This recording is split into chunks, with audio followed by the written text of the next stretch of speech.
ஆனால் இன்றைக்கு ஏராளமான மகளிர் சென்னை சாலைகளில், குறிப்பாக தமிழ்நாட்டின் சாலைகளில் ஆட்டோக்களில் பவனி வருவதை நாம் பார்த்து கொண்டிருக்கிறோம்.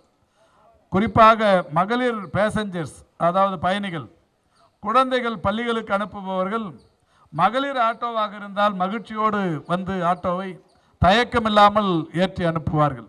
தயக்கமில்லாமல் உங்களை அந்த ஆட்டோக்களை அவர்கள் அமர்த்தி கொள்வார்கள். எனவே மகளிரே முடிந்தவரை 100% நீங்களே ஓட்டுவதற்குரிய அந்த தகுதியை, சக்தியை பெற வேண்டும். கணவன்மார்கள், அண்ணன் தம்பிகள், பெரியப்பா, சித்தப்பா ஓட்டுநர்களாக இருந்தாலும் அவர்களுக்கு வேண்டுமானாலும் நாம் சலுகை விலையில் வேறு ஆட்டோ வாங்கி தரலாம். ஆனால் இந்த ஆட்டோக்களை பொறுத்தவரை நீங்களே ஓட்டினால்தான் உங்களுக்கு ஒரு பெரிய அளவிலான ஒரு தலைமை பண்பு கிடைக்கும்.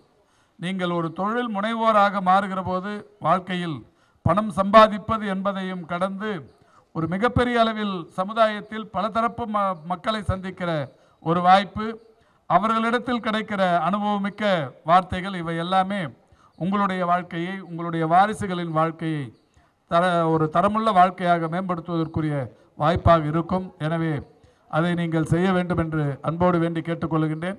இப்பொழுது எனக்கு முன்னால் பேசிய நண்பர் துரைராஜ் அவர்களும், நண்பர் கிருஷ்ணமூர்த்தி அவர்களும், அன்பிற்கினி நண்பர் திரு ஸ்ரீதர் போன்றவர்களும் மிக சிறப்பாக சொன்னார்கள். சைதாப்பேட்டையில் இப்பொழுது தையல் பயிற்சி ஒன்று நடைபெற்று கொண்டிருக்கிறது. தினந்தோறும் 75 மகளிர் 90 மகளிர் தையல் பயிற்சியை மேற்கொண்டு வருகிறார்கள். கடந்த ஜனவரி மாதம் 2ஆம் தேதி மாண்புமிகு தமிழ்நாட்டின் முதலமைச்சர்கள் சைதாப்பேட்டைக்கு வந்து தையல் பயிற்சி, அழகு கலை பயிற்சிக்கான திட்டங்களை தொடங்கி வைத்தார். முதல் பேட்ச் 90 பேர் மகளிர். அழகுக்கலை பயிற்சியை பொறுத்தவரை 50 பேர், 150 பேர் பயிற்சி முடித்து இப்பொழுது பல்வேறு இடங்களுக்கு வேலை வாய்ப்புகளுக்காக முயற்சித்துக் கொண்டிருக்கிறார்கள். நாங்களும் முயன்று கொண்டிருக்கிறோம். அந்த வகையில் நாளை மறுநாள் இன்னொரு பேட்ச் முடிவடையவிருக்கிறது. ஒரு 140 பேர், 90 பேர் டெய்லரிங் முடித்தவங்க, 50 பேர் அழகுக்கலை முடித்தவங்க. இதுக்கப்புறம் அடுத்த பேட்ச் இன்னும் 2 நாளில் திரும்பவும் ஸ்டார்ட் ஆக போகுது. வருஷத்தில் ஒரு 1.5 மாதத்தில் ஒரு பேட்ச் என்னும்போது 12 மாதத்தில் ஒரு 8 பேட்ச் வந்து 140 ஒரு 8 பேட்ச் வரப்போகிறாங்க. அப்போ ஏறத்தாழ ஒரு 1100 1200 மகளிர் வருடந்தோறும் இன்றைக்கு நம்முடைய சைதை தொகுதியில், குறிப்பாக சைதை தொகுதிக்கு மட்டும்தான் இது, வேறு எங்கிருந்து வந்தாலும் கூட நம்ம அந்த தொகுதியில் அந்த வாய்ப்பை பெறுவதற்குரிய நடவடிக்கை எடுக்கிறோம். ஆனால் சைதை தொகுதியை சார்ந்த மகளிருக்கு மட்டும் ஒரு 1100 மகளிருக்கு ஆண்டுதோறும் டெய்லரிங்கும் இந்த பேஷன் டெக்னாலஜியும் பயின்று அவர்களுக்கு அவருடைய வாழ்க்கையில் ஒரு சிறப்புக்குரிய நிலை கிடைத்து கொண்டிருக்கிறது.